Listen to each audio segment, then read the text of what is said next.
I think there's a few, sort of misconceptions, as you put it, that we come about, we hear fairly often. So first, I think, is that venture debt is just cheap equity, right? And believe me, nothing to be further from the truth. It is debt is debt. It is not cheap equity. It is always debt. It needs to be paid back and can be recalled under, certain circumstances. When we underwrite debt, we underwrite it with the expectation that our returns and our risks will be commensurate with debt and not with equity. But some types of debt can take equity-like risks from time to time.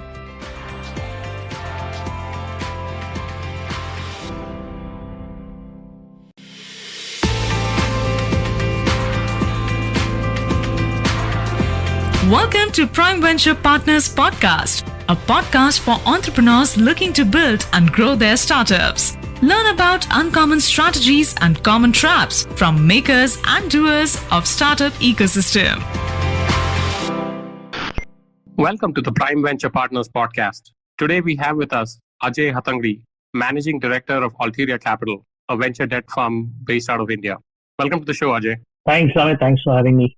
Ajay, you've been around doing this for a while, almost 15 years. Silicon Valley Bank, which is known as the kind of legendary firm that started this whole venture debt category.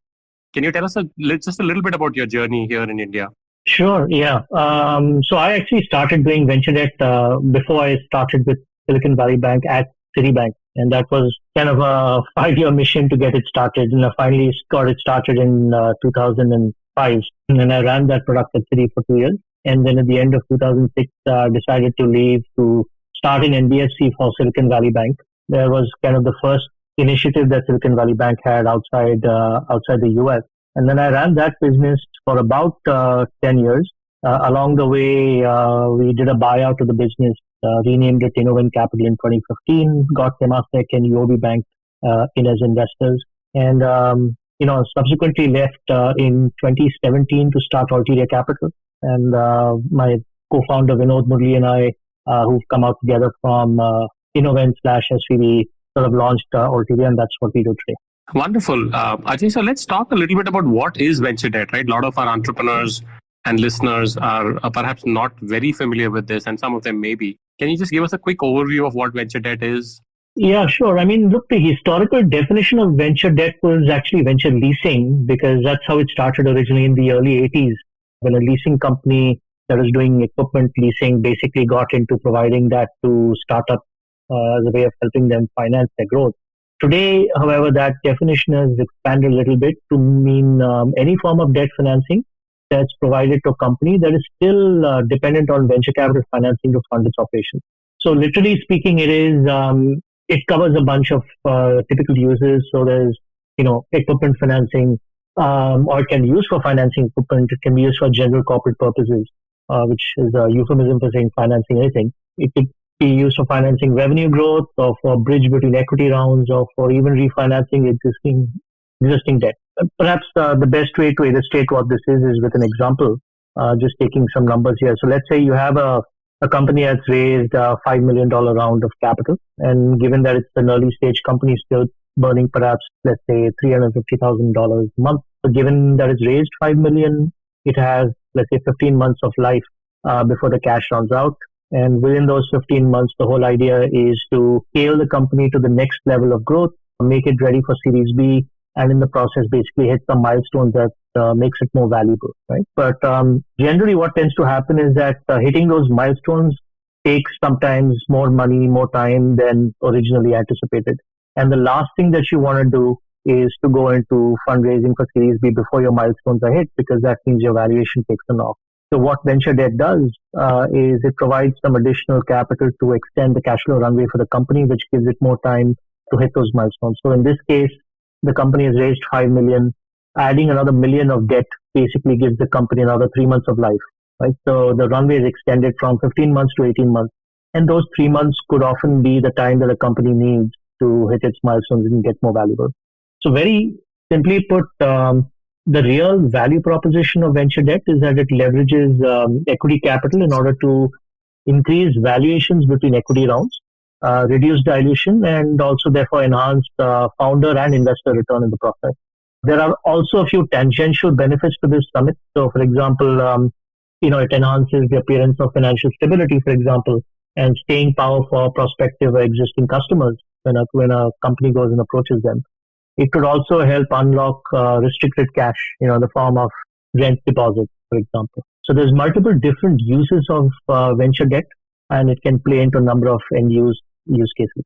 Absolutely. But one really important thing, Ajay, that you said, right? One, of course, it has to be tied with an equity round, or at least that company should have raised some reasonable amount of, venture equity capital. Is also the company's ability to service that debt, right? Because at the end of the day, it is debt. So you have to be able to pay the principal and the interest, and therefore nominally has to be a business which is generating some level of cash or cash flow to be able to service that. So, that's how you might sort of traditionally think about it. But the real proposition of debt lies in the fact that it takes a look at the stock of cash the company has today, how it's, burning through that cash, and how that stock of cash gets replenished with Series B. And the debt is simply a tool which helps you to push those two apart as much as you can. So while the company may or may not have cash flow to repay it, it does have cash stock. And the question for a company is it better to, let's say, it needs servers, right? Let's say it needs equipment for $500,000. Now, is it better to pay that upfront, deduct that $500,000 from your $4 or $5 million raise, and buy that equipment upfront? Or does it make sense to defer the cost of the equipment over 3 years, knowing that somewhere in the process and before the next 3 years, and certainly in the next 2 years, you'll end up raising more capital at a much better valuation? And therefore, the alternative is to keep that $500,000 in your bank account, use a line of leverage to finance the equipment, and keep that $500,000 because you might need it later at the end of month 15, 16, 17 to extend yourself a little bit more. So it does help for a company to have cash flow. It's unlikely companies at this stage have positive cash flow. And what you're doing, therefore, is really using today's money to push out, further dilution from tomorrow's money. So in a way, you're giving yourself more time to get valuable. Makes sense. How about we do a lot in fintech at Prime Ventures. Things like FLDG, right? Or is there a restriction on where all you can use this venture debt for? In particular, let's talk about FLDG for fintech companies, because that is usually something that both the entrepreneurs and the VCs are a bit sensitive about in terms of not wanting to dilute the cap table for that. Right. I mean, one of the aspects of venture debt is that there's typically no end-use restriction on what that money can be used for, right? Debt and the cash is fungible. So typically how companies tend to think about it is use your cash for the more core activities around your business. So R&D, for example, is a very core use, which pays itself back over a long period of time. So use equity for that and use debt for the more tactical spends that you have along the way, whether it's buying equipment, whether it is renting an office space, whether it is using it for rent deposits, whether it is using it for FLDG and so on. So the end use is really open and unrestricted. So you can use it for a number of things in concert with equity. Understood. So as an entrepreneur, when should you consider taking debt, right, of this nature, just from a life cycle perspective? Let's say you're about to raise a Series A in another 3-6 months, or you've just raised it. Or is it just, like you said, on an opportunistic basis, saying, depending on wherever I'm in the cycle, assuming I qualify, we'll cover that later, you can raise it at any time, so to speak. Let's understand what a startup is going to use that money for. Company should ideally raise capital when debt capital when it has the ability to repay that, right? So debt, unlike equity, carries an obligation to repay, which equity doesn't. I mean, equity then pays for itself in different other ways as a multiple of the exit and so on. But when you take debt as a founder, you're under obligation to return that back with principal and interest.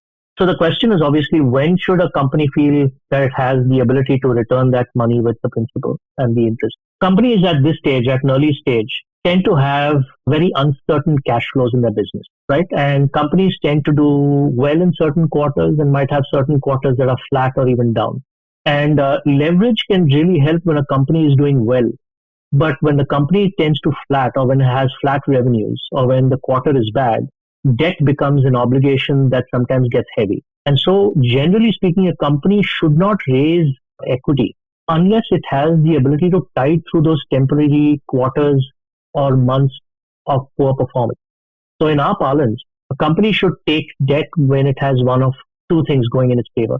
Number one, if it has business cash flow that has enabled it to build a certain reserve of cash that can be used in tough times to continue to fulfill its loan obligation. That is one scenario when debt can be taken. Another scenario is in the absence of those cash flows. If the company has a stock of cash from Series A or Series B, when it has the ability to tide through those difficult times, that's another time that they can potentially take debt to take it. In the absence of these two events, when a company either has a cash, sufficient stock of cash from equity round or stock of cash that leads from business revenues, it's generally a bad idea to take debt, because those few quarters when things go sideways and you're not able to meet your debt obligation, that creates a real burden on the company. And on top of everything else, the debt obligation can magnify the downside scenario for the company involved. So do you, if I have to triangulate the company's own kind of expectation of value creation, of revenue generation, etc., should they think about that as well? So like you said, there are two parameters. One is these lumpy, capex, opex, sort of one-off things that keep happening from time to time. Second is your cash that you already got on your balance sheet because of your, equity financing or otherwise. How about their own ability to grow revenues and predictability of that? Should that be a factor that should go into this, or you don't worry about it? Saying, look, if you raised 5 million Series A and you're only taking a 1 or 2 millions of debt, who cares, right? Like, don't worry about the predictability yet. Right. I mean, as in all things, I think there is no one factor we look at. It's a combination of several things, right? The most important factor, of course, is the presence of an investor, the presence of, strong enterprise value in the company. And of course, the fact that the company has raised 5 million from a large top tier investor is an important factor for us. But the second question that we have to ask ourselves, and which is really the heart of the assessment we make, is what is the company's ability to raise future rounds of capital, of equity, right? Because the ability to raise further rounds of capital is what enables the company to stay liquid and therefore continue to repay its loan obligation. And when we assess that, aspects such as what is the business that the company is in? Is this a business that is likely to be interesting for investors 12 months, 15, 18 months down the road when the time comes to raise the next round? Is revenue generation an important element of that attractiveness of the company? Or is it one of those situations where the company is developing a new business model where it's about buying credibility and acceptability first, then followed by revenues? What is that parameter which keeps the company rolling forward and continuing to grow valuable? I think those are the aspects that we look at. So in that context, we look at how our revenue is scaling up. What is the track record? What is the trajectory looking like going forward? And how is the company positioned against all of these? And will it continue to remain attractive for someone 12, 18 months down the road? Understood. So very interesting point. I didn't realize this, that in some sense, true to the term venture, even though this is venture debt, you're also evaluating companies which have the potential to grow into something much later, even if the actual cash flows or revenue generation and all that might have later, so long as it's got ability to grow into a valuation and to be able to raise subsequent rounds of capital. That's right. Okay. Because at the end of the day, that's the only real assessment that any lender makes, which is irrespective of whether you're as a lender making a loan to an individual, to a large corporate or a startup. The only relevant questions are two. Number one is the willingness and the ability to repay a loan, right? So assume that willingness to repay the loan is not the issue because you have VCs on the board. The question is ability. And in large companies, you have collateral, you have, cash flow to kind of satisfy yourself with. In the case of lending to an individual, that's again, the person's income, their assets. In the case of startups, you really have very little to go on. I mean, you have to look at beyond the numbers, what is the company's business model and how attractive is it and how attractive will it continue to be? And that is the metric that you look at oftentimes to understand. Understood. How about, Ajay, when should people reach out to folks like yourselves, right? From a timing perspective, is it when that opportunistic need arises, or is it around the Series A or B, or anywhere in between? Is how do you cultivate these relationships, and when do you kind of get into a actual engagement? Yeah, look, the best time for a company to raise capital is alongside a Series A or a Series B. Like I said earlier, it's important that the company have a certain minimum threshold of capital that they've raised so that they have that reserve of cash that they can rely on to meet difficult times, difficult months, quarters, whatever. And ideally, it should be along with an equity round, because at the time of the equity round is when the company has the most amount of cash and therefore gives the most amount of comfort to a lender. And every subsequent month, as that level of cash reduces because the company is burning through it, the credit in a sense gets weaker. So the longer a company waits, the less that you have the ability to do as a lender for that company. So I'd say that the right time to engage with a lender is perhaps just ahead of a round closing, so that you're able to close the debt and the equity sort of co-terminus with each other. And it also gives the founder some sense of how much debt can they potentially raise, so that they can right-size the overall fundraising that they're looking to get. Ajay, this might be a naive question, but for companies that are raising like seed rounds, let's say $1 million, $1.5 million, is this sort of completely out of the question, or do you guys also build positions where if somebody is raising a $1.5 million round, you might come in with a $500,000 debt, and then as the company grows, you might consider, or no, that like that $5 million is a little bit of a median kind of number?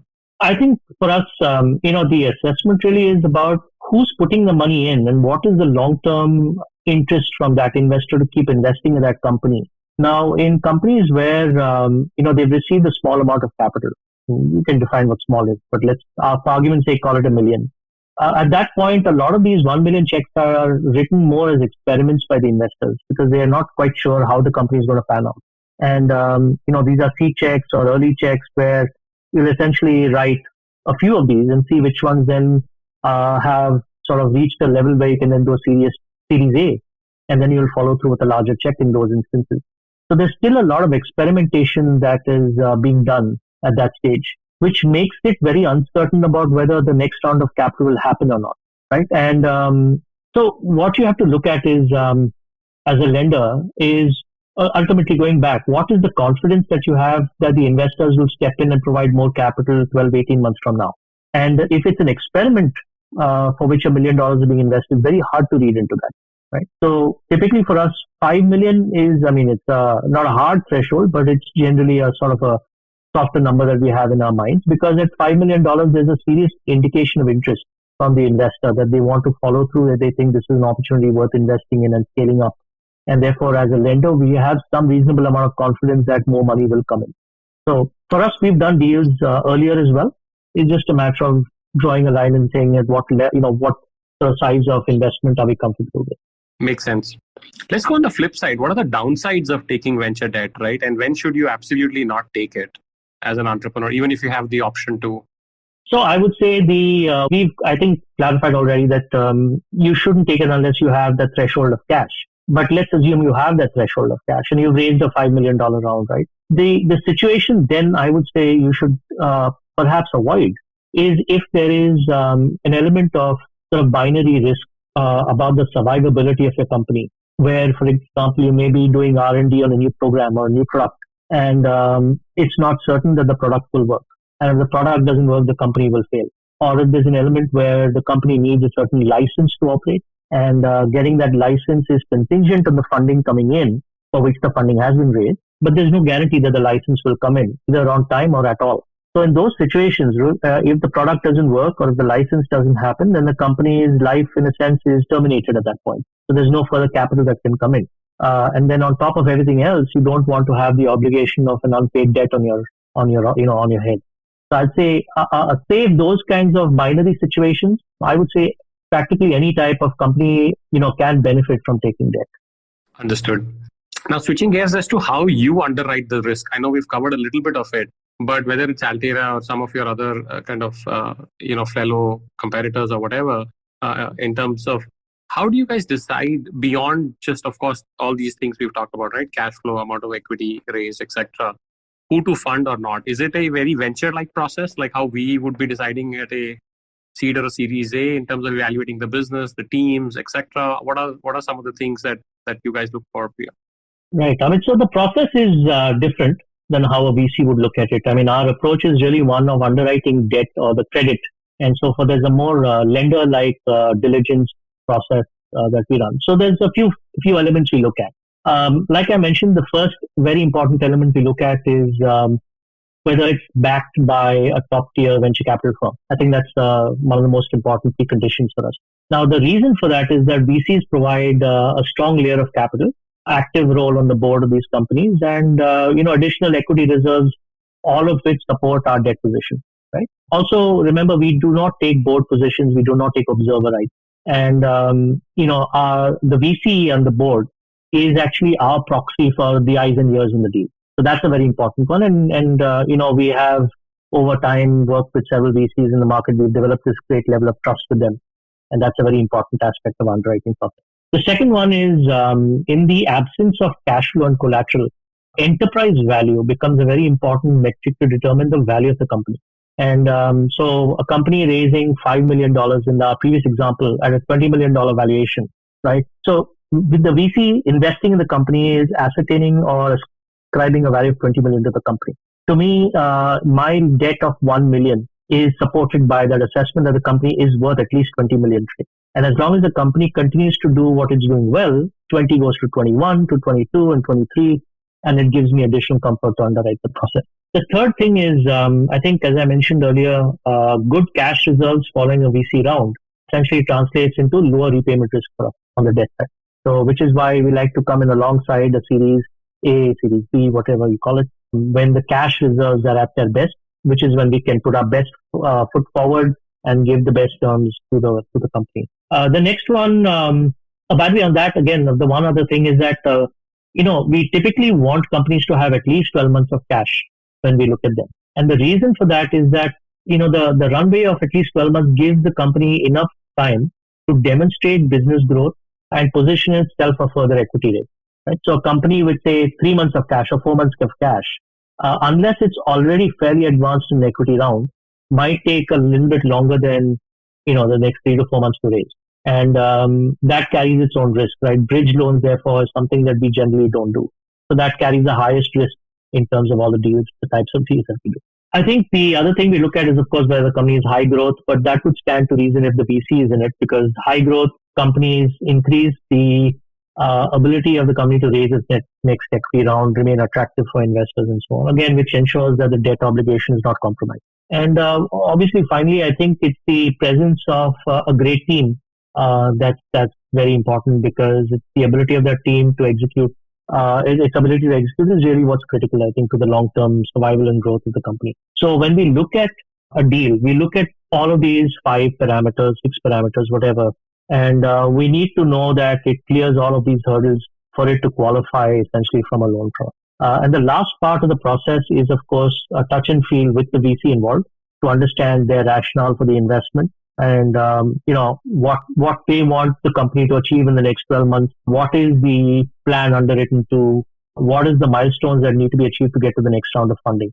So unless the VC is absolutely comfortable with us being there in the debt, in a debt capacity, we generally will not extend the debt, because we need to make sure that all 3 of us, the founder, the VC, and us, are all sort of rowing in the same direction, right? So I'd say broadly, these are the aspects to look at. Very, very good.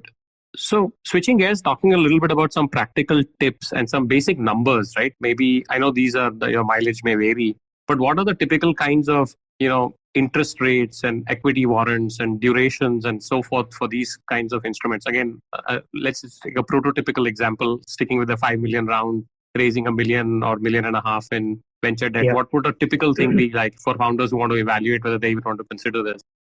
Yeah, I mean, there are essentially 3 components to our structure. The first is the debt component, which is usually a 2-year to 3-year kind of loan structure or a debt investment structure. The debt carries a monthly repayment of principal, monthly repayment of interest. The monthly repayment nature is therefore primarily making sure that we are able to manage our risk in the deal, and we don't make it too cumbersome for the company to end up paying the entire loan back in one balloon repayment, which then gets very difficult to do. So chop it up into bite-sized pieces, spread that across 2 or 3 years, and so companies generally pay us on a monthly basis.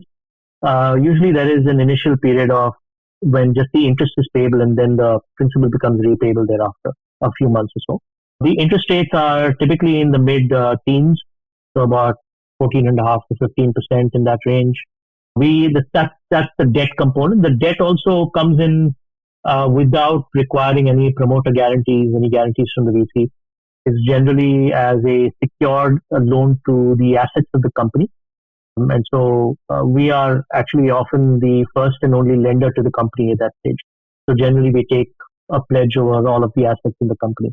The second aspect are the warrants or the partly paid shares in our case, where we have a right to buy a certain number of shares at a predetermined price, which is actually the Series A price. We come along with the Series A price. And usually the warrants are taken for between 10 and 15% of the amount of the loan equivalent. So if I'm giving $1 million loan in this case, the $1 million loan itself is repayable over, call it 3 years at 15%. And then we get warrants for about $100,000 to $150,000, where the strike price is set equal to the Series A price. That's the second component. And those are generally longer term options, Amit. And the idea there is for us to make an upside when the company gets more successful as a way of claiming back some of the commercials in the deal for the risk that we take in the transaction. Obviously, we are not going to want to load 20% or 25% interest rate on the company, because then it becomes more of a burden to a company than a help.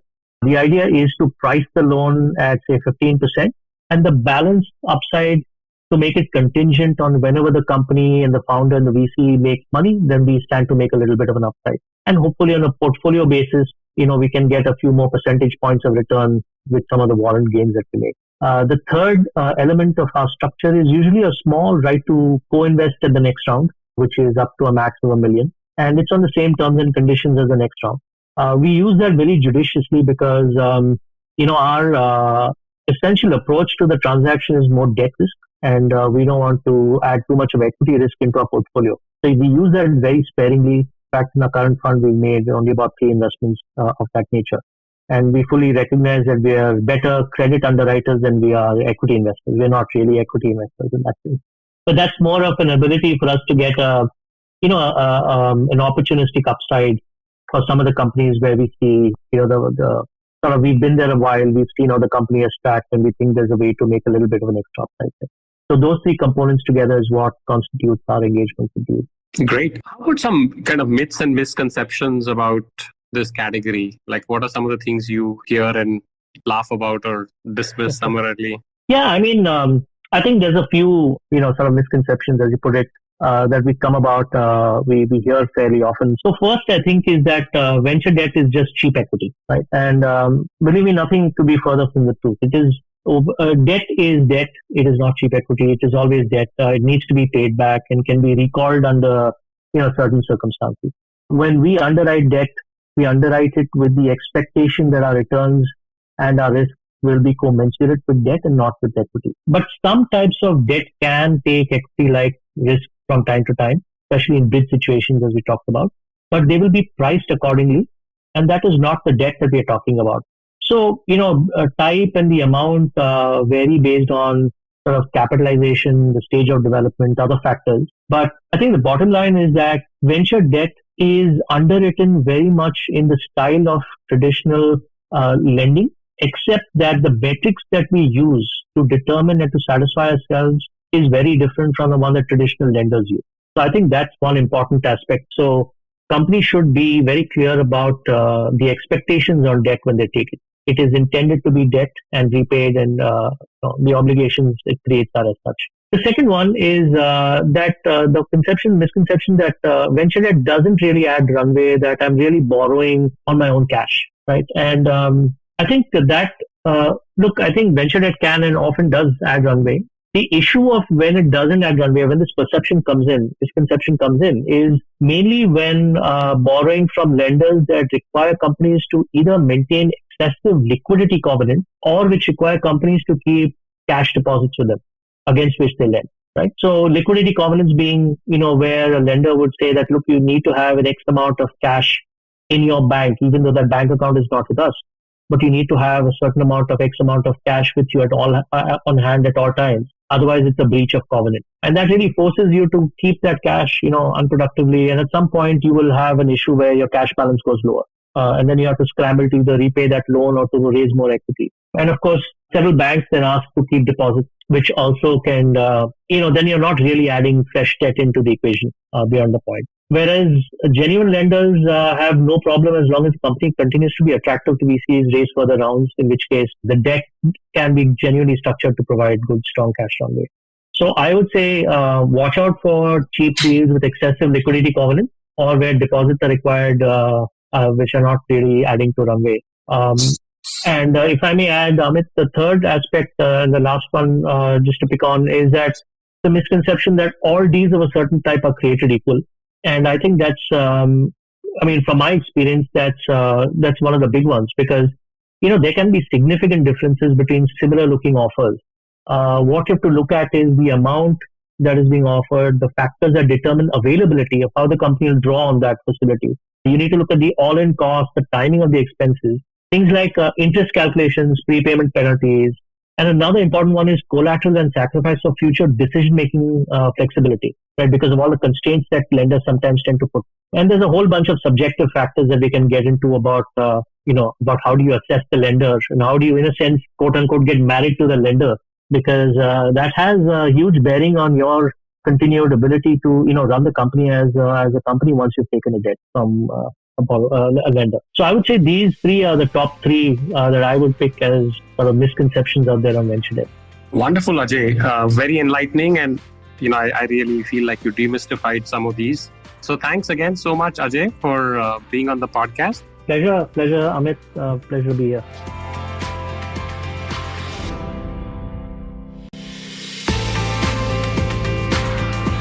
Dear listeners, thank you for listening to this episode of the podcast. Subscribe now on your favorite podcast app for free, and you'll be the first one to know when new episodes are available. Just search for Prime Venture Partners Podcast in Apple Podcast, Spotify, Castbox, or however you get your podcasts. Then hit subscribe. And if you have enjoyed the show, we would be really grateful if you leave us a review on Apple Podcast. To read the full transcript, find the link in the show notes.